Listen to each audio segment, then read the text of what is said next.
मछली का वेदन अर्जुन के अतिरिक्त और कोई कर नहीं सकता था, इसलिए उन्होंने क्या करा, ऐसे स्वर्ण रचा और उसमें ये घोषणा कर दी इसमें मछली की आंख में और ये सोचना चाहता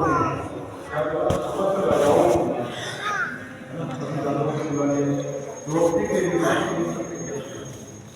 आपको इसमें क्या होगा, रोटी का पानी है ना, और क्या करता पूरे संसार के पांडवों के जीत होने का सोचता है ऐसा वो कोई है ना, ये समाचार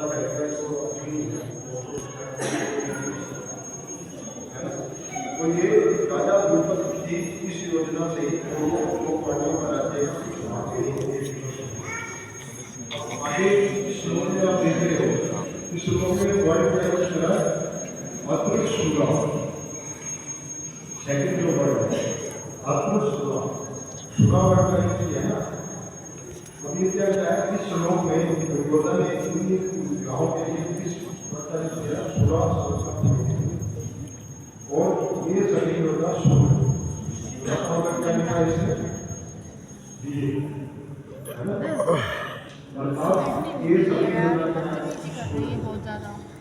अब इसमें ये जो 18वां चैप्टर है इसमें 43 नंबर श्लोक है, उसमें जो है ना, उसमें जो क्षत्रिय है, क्षत्रिय के स्वाभाविक कर्म और गुण होता है। तो क्षत्रिय क्या करता है, रक्षा करता है ना। तो उसके जो गुणों में है, क्षत्रियों के स्वाभाविक गुण में क्या होता है, शौर्य।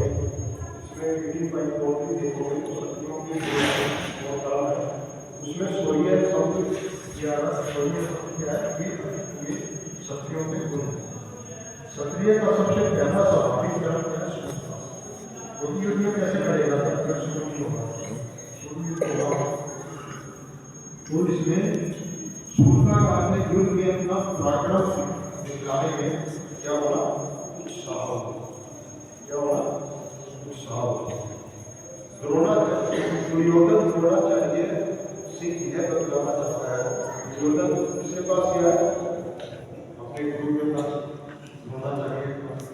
क्या बताना चाहता है कि ये सभी पांडवों की सेना के जीत युद्ध में शामिल है, क्योंकि आपने देखा होगा कोई भी काम करते हैं, कोई भी काम करने के लिए उत्साह होना चाहिए।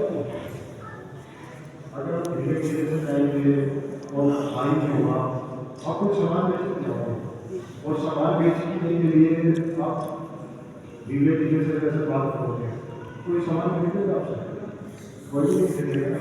उसके लिए क्या होना चाहिए, उत्साह होना चाहिए। आप कोई भी मान लो एजुकेशन में कुछ भी कर रहे हो, पढ़ाई कर रहे हो, पढ़ाई में उत्साह होना चाहिए। उत्साह होगा जब आपका इंटरेस्ट बनेगा उस चीज़ को पढ़ने के लिए। अगर इंटरेस्ट नहीं बढ़ेगा, उत्साही नहीं होगा, तो आप उसमें तरक्की कैसे करेंगे, उसमें सफलता कैसे करेंगे। तो किसी भी काम को करने के लिए उत्साही होना, जैसे सत्य होता है या जो भी विराट होती है, अभी इनके अंदर उत्साह है, तभी ये सुबह उठ के प्रैक्टिस करते हैं, है ना, उत्साह के साथ आते हैं। तो इसमें क्या होता है, ये सभी कामों की सेना एक रूप में उत्साह से क्या होता है, जो शत्रु की सेना को भी डर देगी, जो कोई उत्साह के साथ आएगा, जाएगा, है ना। इस प्रकार दुर्योधन आचार्य को पांडवों के युद्ध करने के लिए प्रेरित करता है ना। तो दुर्योधन के युद्ध आचार्य को वो उसको प्रेरित करना चाहता है कि उनके पक्ष में ऐसे ऐसे शत्रुए हैं, आप भी जो है अपना कौशल दिखाओ, है। अब इसमें इससे आगे क्या है, इसके पश्चात दुर्योधन अपने गाँव के लिए दूसरा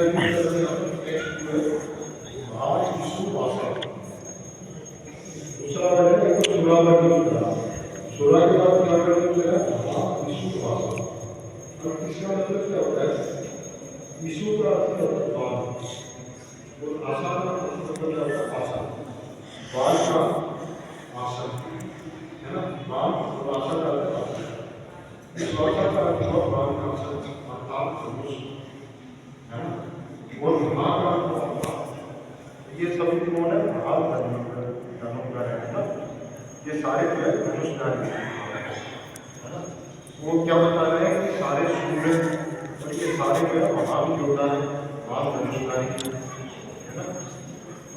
इसका अर्थ क्या हुआ? महान धनुष, और इसका मतलब महान धनुष धारण करने वाले, ये सभी बड़े बड़े धनुष है ना।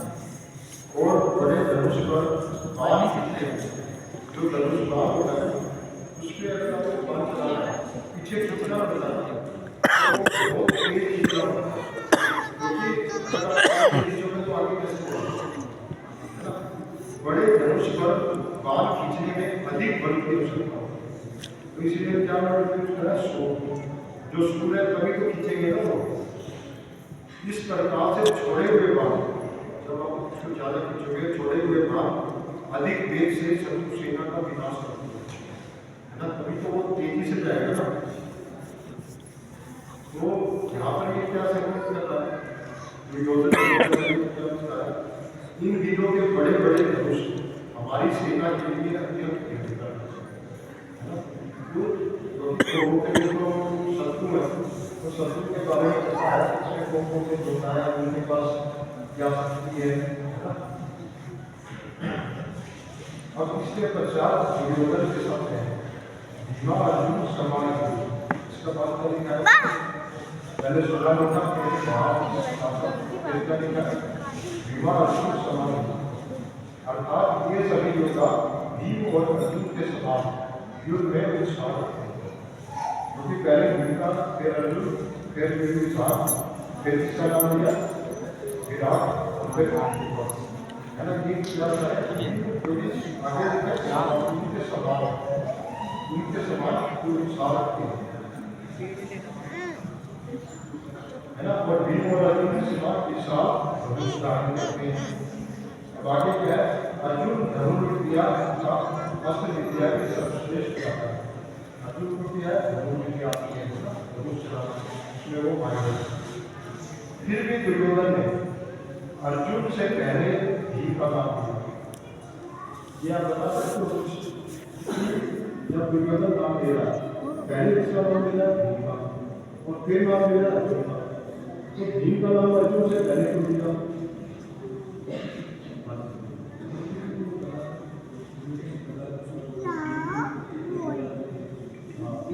भीम भी एक तो भीम दलाल था है, दूसरा बड़ा बाबा सुन लिया उत्साही है ना।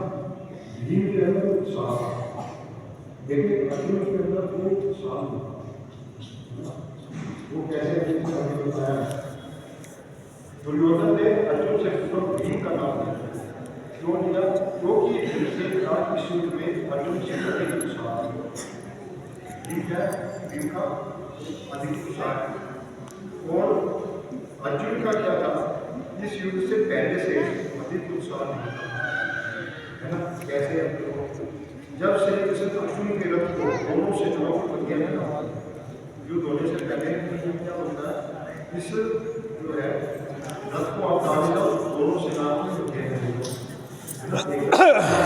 दोनों खड़े। अब अर्जुन का युद्ध के प्रति उत्साह संपूर्ण रूप से समाप्त है। जब वो देखते हैं है ना, उन सबको देखते हैं, द्रोणाचार्य को है ना, तो क्या है? उसका उत्साह समाप्त हो गया। वो भगवान के हितोपदेश के द्वारा भगवान ने क्या किया था? गीता का उपदेश किया था। अर्जुन को में थोड़ा सा उत्साह होता है ना, परंतु फिर भी द्रोण तथा भीष्म के सामने अर्जुन का उत्साह, अर्जुन का युद्ध में उत्साह धीमा पड़ जाता था। लेकिन वो जैसे ही द्रोणाचार्य भीष्म का नाम आते थे तो वो उत्साही नहीं हो जाता है ना, उसमें क्या उत्साह देखने को मिलता था। वो अर्जुन की भीष्म तथा द्रोण के प्रति अत्यंत सम्मान की बात थी, क्योंकि वो सम्मान करता था। इससे ठीक विपरीत भीम का क्या था, कौरवों के प्रति युद्ध के प्रारंभ से ही उत्साह